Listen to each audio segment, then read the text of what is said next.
कांग्रेस का चुनाव जो था लड़ा गया राहुल गांधी के नेतृत्व में। बीजेपी में ये कहा जाता है कि बीजेपी ने कांग्रेस का इतना नुकसान नहीं किया जितना उसके कांग्रेस के अध्यक्ष राहुल गांधी ने ही नुकसान किया। अब तो अध्यक्ष नहीं है, तो कार्यकारी अध्यक्ष सोनिया गांधी हैं। राहुल गांधी जहां जहां गए हैं, हर दोनों बार लोकसभा के चुनाव में दोनों बार बुरी तरह से परास्त हुई।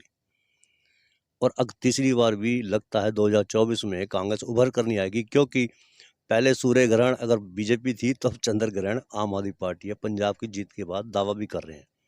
क्या कहेंगे कि कांग्रेस का उदय कैसा होगा?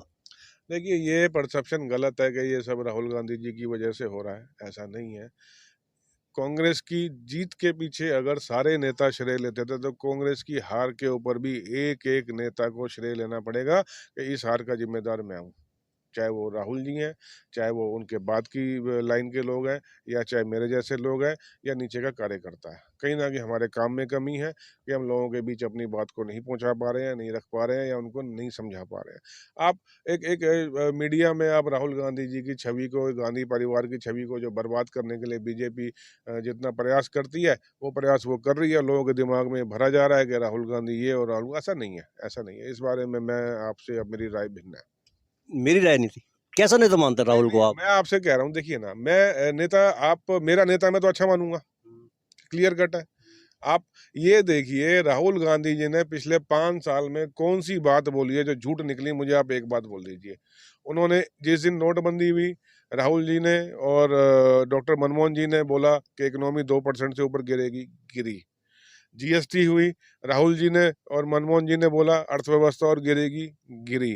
किसान आंदोलन आया, जो उन्होंने बोला कि इनकी बात मान लो वरना नुकसान होगा, बात नहीं मानेगी। सवा साल उनको सड़क पे बैठाया गया, 700 किसान उसमें हमारे शहीद हो गए। लेकिन अंत-पंत में वही हुआ जो राहुल जी ने बोला, कांग्रेस ने, इन्होंने, बीजेपी ने बात मानी। इसके बाद अब कोविड के ऊपर आ जाओ। पहले दिन से कोविड का अलर्ट आ गया था, नवंबर या दिसंबर में चाइना में शुरू हो गया था 19 में। तो 20 में शुरू से बोल रहे हैं कि आप तुरंत इस पे कार्रवाई कीजिए, तुरंत इसमें आप अलर्ट लाइए, तुरंत इसमें आप व्यवस्थाएँ बनाइए। लेकिन इन्होंने इलेक्शन कराने के लिए, कुछ ट्रम्प आए थे, उनके स्वागत के लिए इन्होंने सारी व्यवस्थाएँ देर से की। उसका नुकसान, खामियाजा किसने भुगतना पड़ा? राहुल गांधी को भुगतना पड़ा। कांग्रेस पार्टी को भुगतना पड़ा क्या? कांग्रेस हार रही है, कल जीतेगी। लेकिन भुगतना पड़ा उस आदमी को जिसकी लाश गंगा में फेंकी गई। भुगतना पड़ा उस आदमी को जिसको ऑक्सीजन नहीं मिली, तड़प-तड़प के मरा। सब सरकारों में हुआ। अब ये मत कहना कि गुजरात में हुआ तो ये राजस्थान में आपकी सरकार थी। मैं तो सबके ऊपर बोल रहा हूँ। व्यवस्थाएँ करना भारत की सरकार का काम था, ऑक्सीजन देना भारत सरकार का काम था। मैं उसकी राजनीति में नहीं पढ़ूँगा, लेकिन मुखिया कौन है भारत का? मुखिया नरेंद्र मोदी है।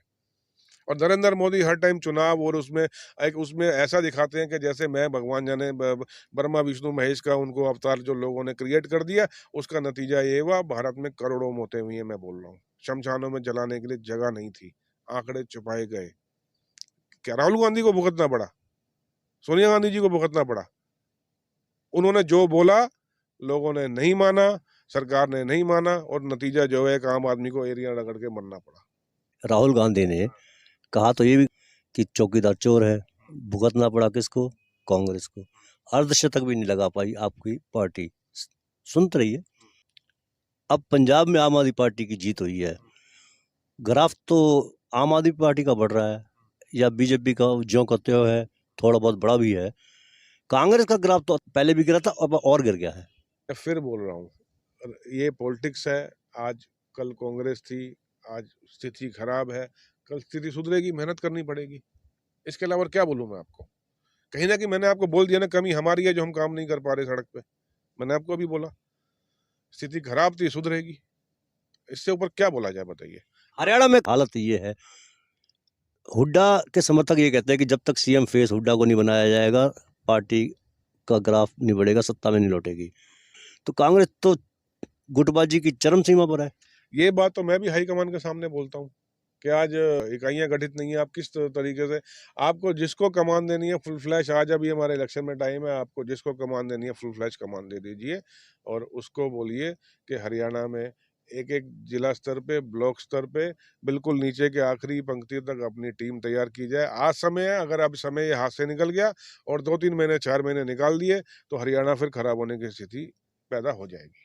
आज समय है, हरियाणा में आपको चेहरा देना पड़ेगा। निकाय चुनाव को लेकर क्या तैयारी? हालांकि कोर्ट में याचिकाएं डली हुई हैं, पंचायत की भी और निकाय की भी। आपकी तरफ से क्या तैयारियां? क्योंकि आम आदमी पार्टी पूरी तरह तैयार है, आपकी तरफ से तो कोई तैयारी भी नहीं है। नहीं, ऐसा नहीं है, तैयारियां नहीं है, लेकिन इस बात का अच्छा जवाब हमारे पलवल के कांग्रेस के मुखिया पूर्व मंत्री आदरणीय दलाल साहब दे पाएंगे। आप कोई मजदूर के ऊपर बात पूछनी है, कामगार के ऊपर बात पूछनी है, आप मुझसे वो बात करें तो बेहतर होगा।